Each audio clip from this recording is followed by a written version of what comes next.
ขวดปลาคนพี่น้องเนาะเจ้าซอยบางเลยจะอยู่น้ำเพิ่นพอพัดคือว่าคนละยำเททาเทนีเมื่อยพ่อได้ใช้เขาเลยคือมันเท่านุ่งก็ได้กับป้าให้ลูกนุ่งน้ำเอาพอได้อาศัยคนนี่แหละเบิ่งกันไปเห็ดตอนใหญ่เลยพี่น้องเนาะพอดีคักคือน้ำลายตรวจแล้วดิลายเติบพ่อแม่พี่น้องพอ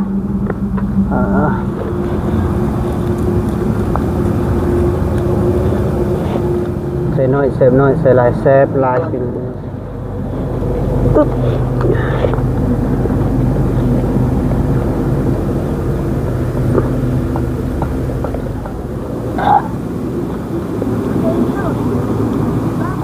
วันนี้พี่น้องให้หมดลายเติบ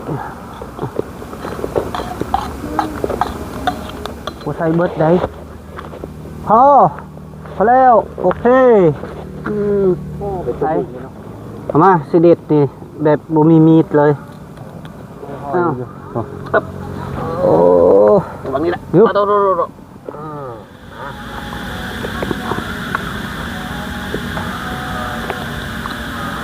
เคยกินอยู่บ่ไม่สุกเคยอยู่ใจเด้อบอกแก้วเด้อแดงหาแรงตุมาเหี่ยวอาจารย์จุกคอยไปหาโลก้านจะกี่ได้ยังแล้วขึ้นได้เกียรติ30มาตำปนสู่เพิ่นก็นอนอยู่ไปบ่คืนนี้กะไปเลาะแล้วมื้อนี้แหละเพิ่นต้มตัวเอาพี่น้องเนาะครับทักทายสบายดีเลยสวัสดีเด้อพ่อแม่พี่น้อง FC ทุกคนสวัสดีช่วงบรรยากาศคอยคำลงแรงพี่น้องเนาะกะเบาแก้วกะอยู่ที่บ้านพ่อสร้างพี่น้องเนาะกะเบาแก้วมาเบิ่งขึ้นโครงหลังคาพอดีเพิ่นเริ่มการซ้ำนี้แล้วพี่น้องเนาะเบาแก้วซูมให้เบิ่งเด้อพี่น้องกะพอดีเฮ็ดเวียกแล้วก็เบาแก้วก็สิต้มปลาคอให้พอสร้างก็ไม่สุกกินพี่น้องเนาะมื้อเฉพาะมื้อนี้เบาแก้วซื้อปลาคอ6 โตเพิ่นได้พี่น้องเนาะแต่ไม่สุกค้างไว้พี่น้องพอดีปลาคอกายเบิดพอดีเบาแก้วสิต้มเนาะพี่น้องเนาะไปพี่น้องพอดีต้มปลาคอกินมื้อนี้แบบแซ่บๆบ่เกี่ยวสิเฮ็ดกินให้พอสร้างกับแม่สุกกินแบบแซ่บๆเลยพี่น้องเนาะโอเคขวดปลาก่อนพี่น้องเนาะเจ้าซอยบางเลยจะปรุงผักเอาไข่มดแดงปรุงเป็นมันพอดีแล้วก็เฮ็ดแบบไก่เอานอนนะบอกแก้วพบแบบธรรมดาอบหรือเปล่านะก็เป็นยังเจ้าแต่เจ้าตัว ต้มแล้วแหละพอสดน้ำครับเด้อน้ำเด้อเนี่ยต้องให้เขามาชงของทุกสั่งก็ได้เพิ่นก็ลำบากไปยุ่งเอาเรียกอะไรเด้อแห้งแล้วพอก็ได้ห้างนี่โดยเขาก็จะพืชในนั้นนึงแหละมันแดดเนี่ยแนวมันเขาเห็ดรีรอเขาว่าปกติท่านเขาเฮ็ดเวียกหันไปนำเขาเจ้าหันเขาว่าเป็นทิศช่องทิศพูนจังแล้วนี่เจ้า3 มื้อจังแล้วเล็งนะบ่เฮาก็เฮ็ดไปตามหน้าเวียกเฮาฮู้จักทำงานดีเลยเฮาก็เบิ่งไปเพราะว่าอันนี้เฮาเฮ็ดเฮือนเฮาเองไปเฮ็ดอยู่บ่อนอื่นคือว่าคือเก่าก็สร้างก็ยัง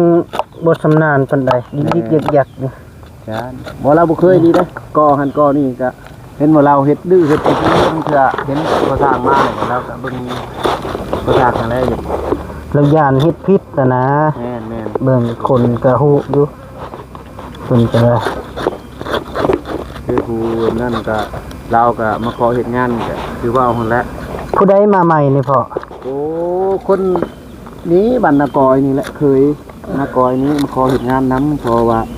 เอาอยู่แต่ว่าจะได้ราคาสูงก็บ่ได้เพราะว่าพอช่วยพอได้แต่ชื่อเฮ็ดเป็นนัวหั่นแหละไปนำตลอดก็เบิ่งเรื่องงานเฮาเดินได้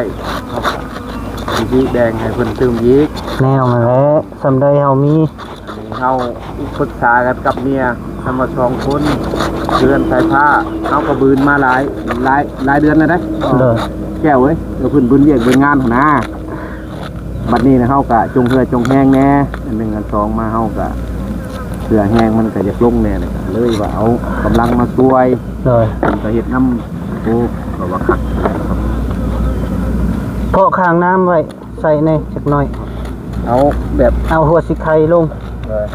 พอดี เตรียมใส่บ่ ดบ่เลย โอ้ มันกาวได้ใส่ผักเทียม การลงนะ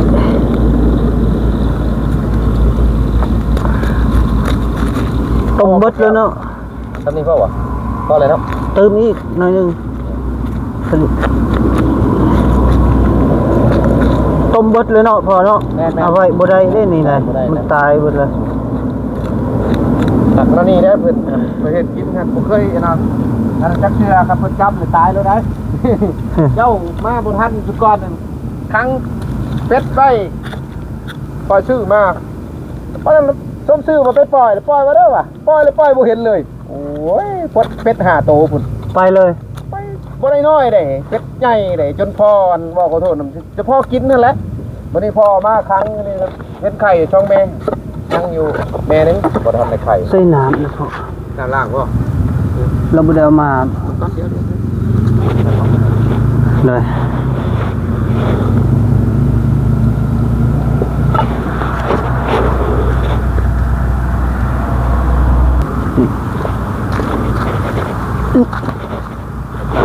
เด็กน้อมาผู้ยิ่งมักอยู่น้ำเพิ่นพอพัดคือว่าหัวเราะยามเฮ็ดหาที่นี่เมื่อยๆพอได้ใช้เขา เลย คือลูกสร้างทุกคะแนนมานั่นก็กระดุอยู่เขาก็ว่าบุเป็นคือชายค้าแค่นั้นเองก็ได้อยู่หยวกใครแต่เขาเฮียนผลใครแน่อยู่เขาเฮียนก็คือแน่คือเบิ่งเขาอยู่ดอกเขาก็เห็นเสือจักแรงจักง่ายอยู่ใส่3 มื้อ4 มื้อบนกินข้าวจนเหลืองเลยพอมีก็แบ่งกันนี่เด็กน้อยนั่นแหละมันบ่ได้เป็นก็ดีกว่าบ่ได้กินว่า เลยส่วนได้มีฮะเอาสำเฮามี บ่ขาดข้อมูลคือกันแบบใส่ผ้าเรายังเป็นเว้าได้อันนี้แล้วพอเว้าก็นอนให้อยู่มาเห็นพอผู้นี้เห็นพอคิงๆแล้ว กูมาที่นี่บ่ แม่นอยู่น้ำพอมาพอมาเอาบ่เสือเลย บัดมื้อนี้บ่เมื่อ ว่าพังเบิ่งพอมาแต่งานเพิ่นจะไกลแล้วแต่พวกสารก็ ลงชาเจ้าอันปันงามแล้ว ดูแนว งามใช้เต็มของงามเลย โอ้ น้ำหนาวในเบิ่งเครื่องนุ่งลูกก็โอ้ได้มันเฮานุ่งบ่ได้ก็ป้าให้ลูกนุ่งน้ำเอาพอได้อาศัยคนนี่แหละคนกันไป เฮ็ดตอนใหญ่เลยพี่น้องเอ้ยเนาะพอดีคัก นั่นแหละ คืนน้ำลายตรวจแล้วเด้ ย่อคือแล้วพอสร้างกันยังจะพิวอยู่คืนคือกันแหละ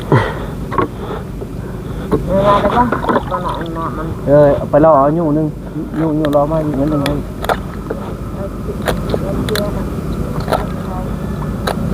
โอ้เห็นงานชุงนี่เมื่อยได้เบาแก้วเว้ยเป็นพวกงานมันหนาวคือกันใส่ผ้าหันคายอยู่มันแบบว่าเฮา นั่นเนี่ยมันตกแน่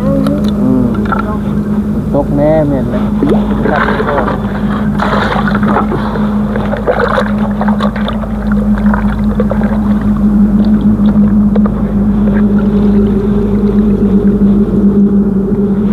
หลายเติบพ่อแม่พี่น้องเอ้ยพ่อ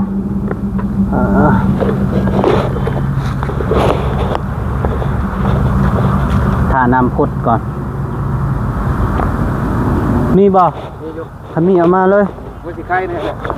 เจ้าของมาเลยล่างเลยเปิดจับนะเอาบัวใหญ่เยอะ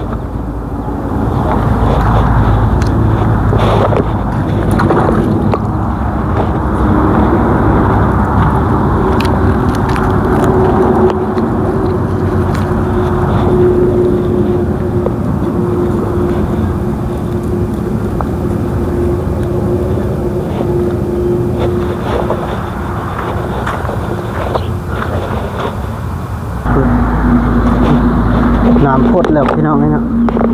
ไข่มดแดงเดี๋ยวจะใส่เลย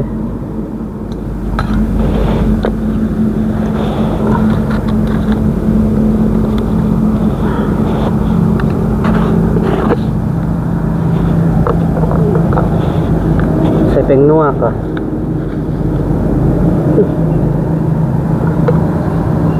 ใส่น้อยแซ่บน้อยใส่หลายแซ่บหลายเป็นนัว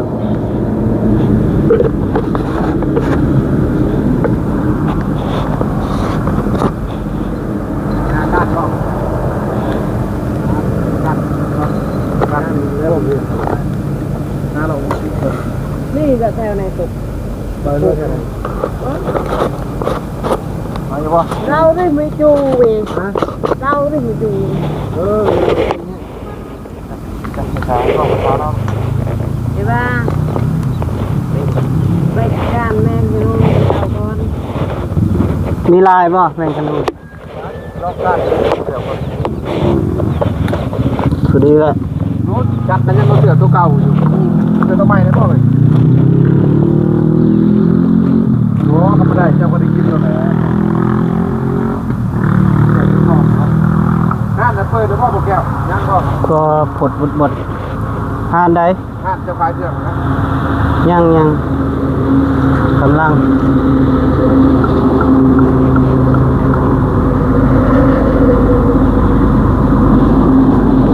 ผดครับนี่พี่น้องเอาปลาลงก่อนตึ๊บ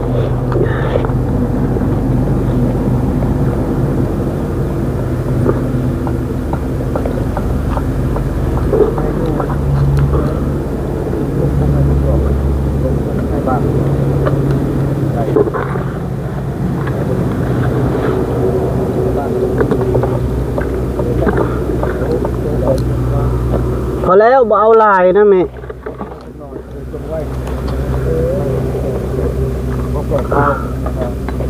พอดิแกะข่าวหนึ่งนะ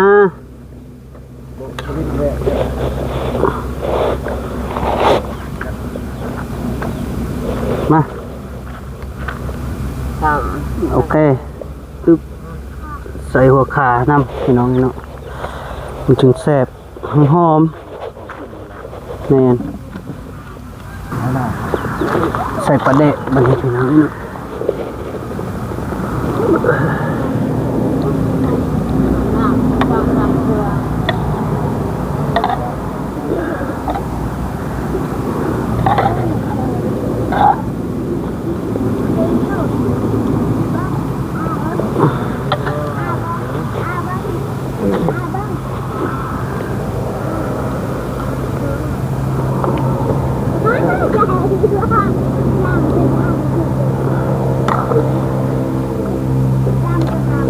โอ้ขับพี่น้องไงพอดีขับผดรุ่ยอ้อยอยู่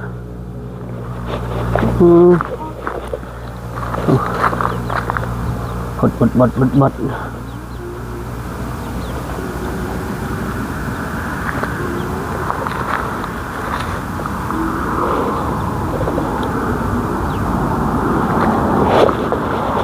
เอาไข่มดลงมานี่พี่น้องไข่มดลายเติบ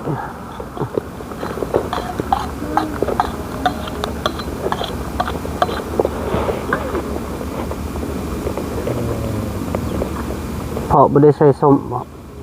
ส้มนี่ก็พอ ส้มบ่ใส่ตึมหนึ่งบ่เนาะ แม่น เอาหมูแดงบ่หรือเอาอันน่ะหมดอันน่ะ มดแดง หมูแดงเอาใบส้มส้ม ใบส้มก็ได้เอามาเลยพอดีคักเลยยันมันบ่ส้มพี่น้องไอ้เนาะอันมีแต่ไข่มัน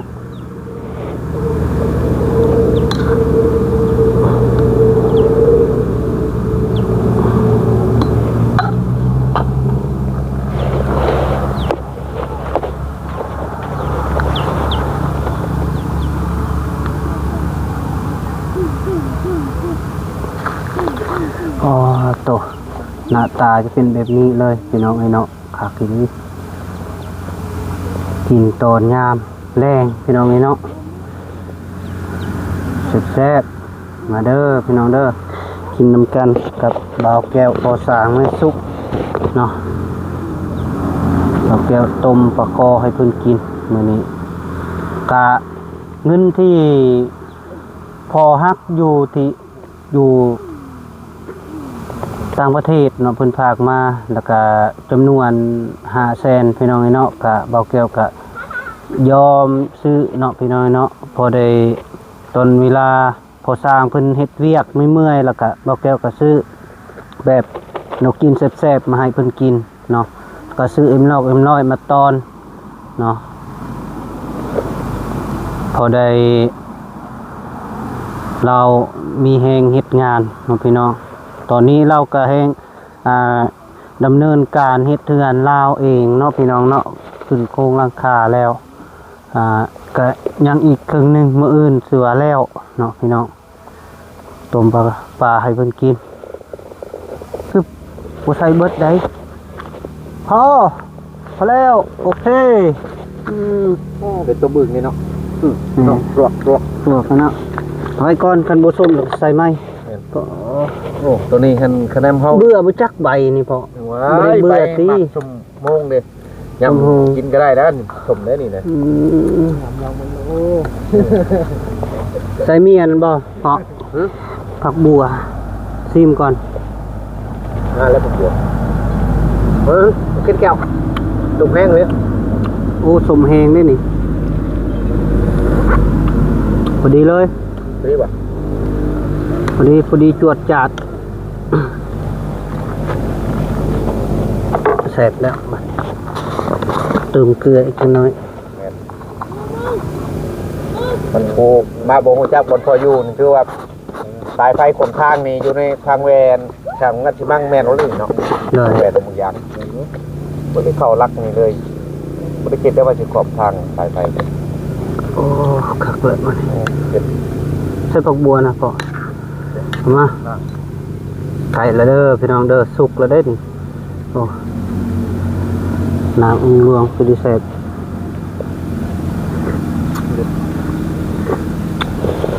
ใส่แจ่วแล้วว่าทำแจ่วนี่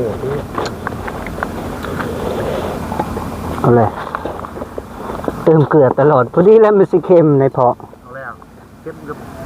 มาได้แล้วนี่ก็เค็มกระยองแล้วเนาะใส่จังน้อยต้องทำเช็ดบัวหอมพอยังบัวได้ไปซิมอีกใส่จับหอมเอาที่ซิมดูพอดีป่ะโอ้กระแสบเลยใช่เอามาสิเด็ดนี่แบบบ่มีมีดเลยอ้าวแจ่วนะอ้าวโอ้ยขักแล้วพอดีป่ะโอ้ทุกแซ่บมันไข่หมูแดงพอดีละบางเงยหนึ่งก็จะจางนิดนึงจังหวะจางบ่เคยกับว่าอยู่คือจางๆนิดนึงใส่แจ่วโอเคพอดีจางใส่อีกเนาะใส่จังหน่อยตัวกระเด็กพรหยอดเลยนี่หมกม่วงเด้อถูกใส่ขัดเลยเติมตลอดพี่น้อยครับอะไรใช่หน่อย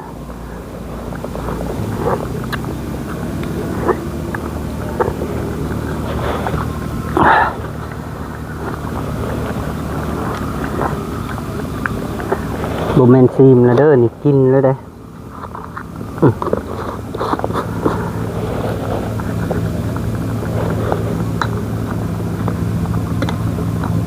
โอเคพอเสพขักแล้วได้พอเอ้ยขักแล้วมัน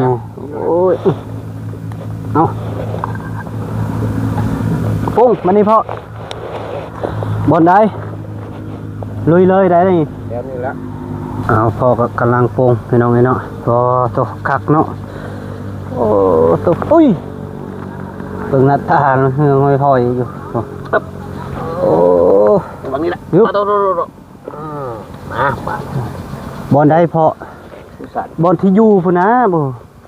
ขนาดมีมุดได้มีมุดไปง่ายก่อนมันจะหอดในบัตรใส่เมซุกดิซะโอ้ยเพิ่นยังไปธุระเพิ่นธุระบ่เมซุกมากินข้าวเด้อมาเลยมดปะได้ดิ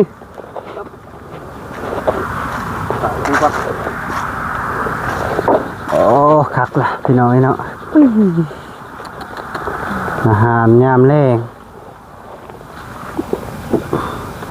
คือเมซุกกำลังตัก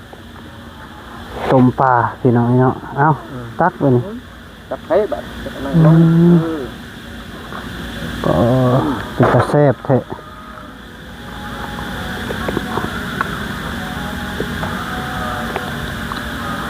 เคยกินอยู่บ่ไม่สุกเคยอยู่ปลาตกหน้าตาเป็นจังซี่เลยพี่น้องเอ้ยโกปุ้ยตักไล่ๆโลดใส่ช่องถ้วยบ่ช่องถ้วยก็ได้ สวยไว้ใช่งั้นตักแบบ น้ำใส่เลยสดตกพี่น้องเอ้ยอึบโถมาเด้อพี่น้องเอ้ยเนาะเอาอีกจ้า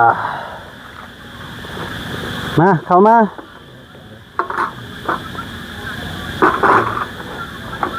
เข้าไปตัวนี้ปะทางนี้ก็ได้เอาไว้นี่เลยบ่เป็นหยังดอกสาดสากในเข้าไป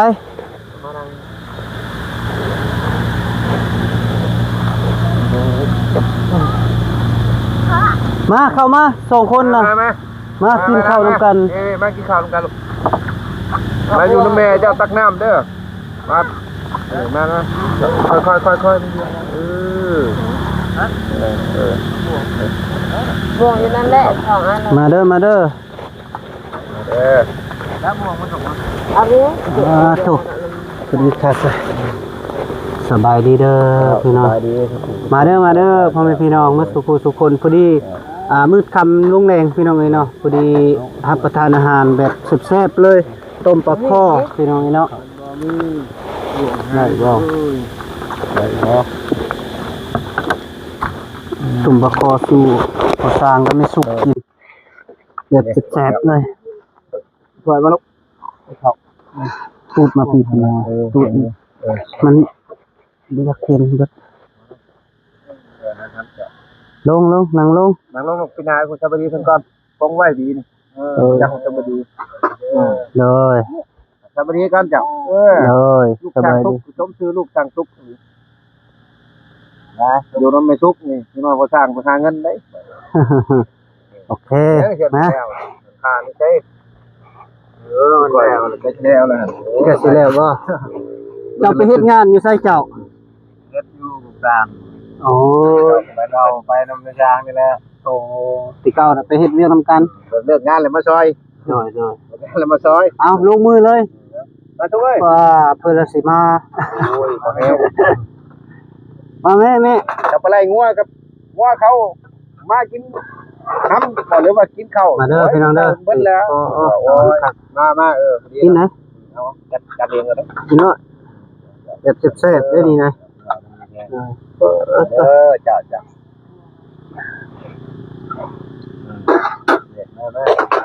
นี่นั่งกันเอาก็ได้ นี่มานั่งคุยก็ได้นั่งหันก็ได้เจ้ายำมาพี่ไอ้มานี่ลูกโอเคเอาฉาดตอนนั้น ได้นะตอนไหน มาอีหยัง เอาฉาดพอแล้ว ได้แล้ว พอแล้ว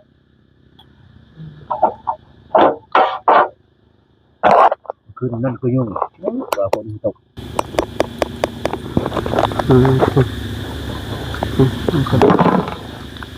ปลาทักแล้ว ครับบ่ ขอบใจเด้อบอกแก้วเด้อแรงหาแรง ปลาตุ มาเหี่ยวๆอาจารย์ทุกคนไปหาโลก้านที่ได้ยังแล้วขึ้นได้เกียรติ30มาตำปนสู่เพิ่นก็นอนอยู่ ไปบ่คืนนี้กะ ไปเลาะแล้วมื้อนี้แหละเพิ่นต้มตัวคนที่สนน้ำเพิ่นให้ลวงมีส่วนหลาย ไปเมื่อคืนนี่เมื่อไหร่ ใช่ครับการเป็นขนอน เท่าใด เจ้าเลาะจังหวัดพ่อมีอันนี้แล้วสาสุกว่ามีได้อยู่ไปตามมัน แม่งกะนู่นโอ้ทางบ้านเมียของหลายนี่ไปเอามื้อหน้าสิพาพอสร้างไปเอานอนเฮือน เฮ้ยขึ้นโครงมันค่าแล้วก่อน เลย โมลายประมาณ2 มื้อ 3 มื้อที่จบ มื้ออื่นแล้วที่ก็ยังเนาะ ยังเผาเลยเผาเลยจับเหมือนกวนตรงไม้มันพอลงก่อนจับ ผ่านเนาะ ให้มาแล้ว หันงามมันนะ มันไทยมันเบียกมันเหมือน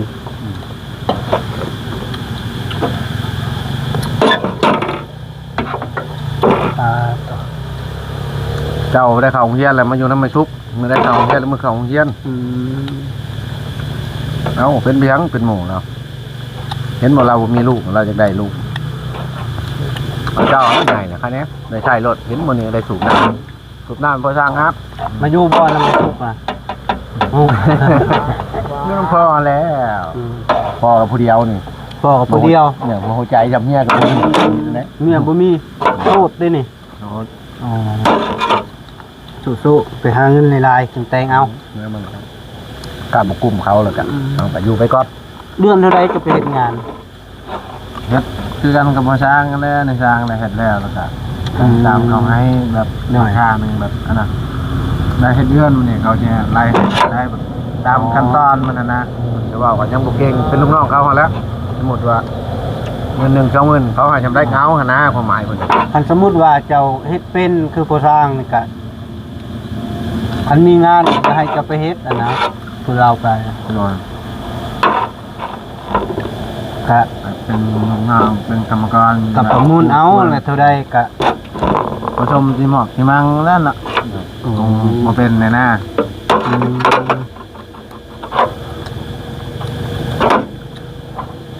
โดนๆมันก็เป็น ก็ได้ใช้เพิ่นเถื่อนน้องอยู่ดินอยู่หยังแต่ให้เพิ่นได้อยู่2 คนอยู่ดินคือเพื่อนหาเพิ่น อยู่เบิ่งตามแล้วพวกอายุยังหนุ่มน้อยคือเจ้าก็ยังได้อยู่เฮ็ดกินได้อ้าย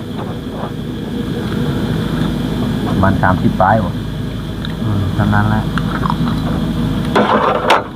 คอยมือเขายังเงินเพราะว่าการเรียกเป็น2 คน 3 คนที่5 คนยังบ่ซ้ำเจ้าบ่แม่นมันเรียกเฮามันละเอียดแล้ว ทนแดดทนฝนนี่เลยเนาะ ตอนแรกในหลังนะขึ้นนั้นมังคาโยงกูเลี้ยวไปมุ่งเนาะเดินชีเดินห่างแม่ได้ยามนั้นเนาะแม่ เพื่อนสาวแปลง2 มื้อเรียบร้อยอันนี้ นั่นว่า แม่ งามหนาว อยู่บ้านไหนเอิ้นนั่นนะครับ ที่บ้าน เรื่องมาแล้ว นาเอื้อง ใกล้กันแล้วบ้านเมียเพิ่นยังอยู่ พักได้เพิ่นก็อยู่กันนะเขายังคิดฮอดอยู่โอ้ยยัง คืออยู่บ้านเฮานะ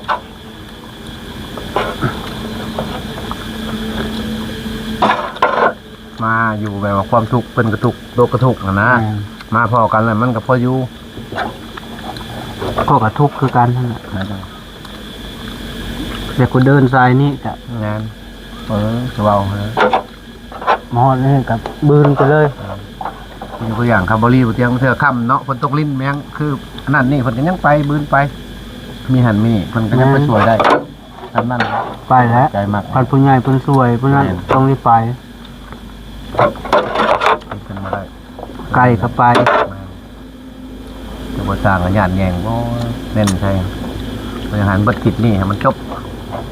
คือจะมีเดือนละบาทวันยังเหมือนมาทุกมันจัน จันตักอีก ข้าว แม่ตัก โอ้ ข้า สั่ ว ง งาม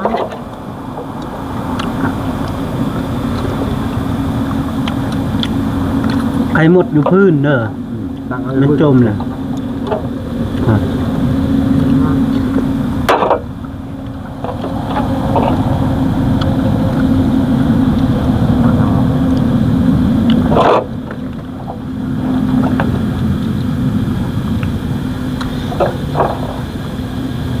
ใครแต่วันนี้ห่มไม้ห่มซอกยำเว้นไปเฮ็ดอยู่บางบ่อนมุ้ยห่มไม้ป้า ลำบากเนาะ คือเพื่อนน้องน้อยฮ้อนเลย ยังมีได้งานมันจะสิไปนำลาวกับยังเฮือนน้องน้อยน้องอูน้องอี ท้องหลังถูกไหม แล้วก็ตั้งอะนะเสาไว้ ทางเสาไว้ ดูได้ลูกดูได้ได้ไหมไหม มองออกนอกแค่นั้นก็ป้าไว้แค่ กินตาปลา ไปทำไว้คบกันวันละว่าตอนมันชุกเอามาให้น้าแก้วเนี่ย เพ่งคือ โอ้ต้นไม้มันคิดว่าเพิ่นเอาไปหันยังนั่นอยู่บ่บานเพิ่นจะเอามา ยังเป็นอยู่ เออ บัดวินหันว่ายังไปตากแดดมา บ่เราไปตีบ่ บ่ยันมันบ่หันเลย แล้วเอาอันคุเด็ก ยันลงแล้วนะ ๆเอาคุน่ะเต็ง มันมี มีเธอนึงแล้วข่อยซื้อเขียดมาแต่บ้านเจ้าถ้าทุ่งยางไว้มูหูมันฮอดมาป้าไว้ช่วยมันโอ้โหสิได้ กินอิ่ม มันเคยกินเนาะ ปิดคลิปก่อนเอาพ่อแม่พี่น้องไอ้เนาะก็ผ่านการรับประทานอาหารตอนแรกค่ะ โดย พากันกินอยู่พี่น้องไอ้เนาะก็บ่าวแก้วก็สิได้ปิดคลิปแล้วเพราะว่าบ่าวแก้วสิได้เดินทางเมื่อมันค่ำแล้วพี่น้องไอ้เนาะ เอาขออยู่ดีมีแห้งเด้อพ่อแม่พี่น้อง FC บ่สุขทุกคน มีความสุขความเจริญอยู่มันคนยืนตลอดปีตลอดไปโดยบ๊ายบาย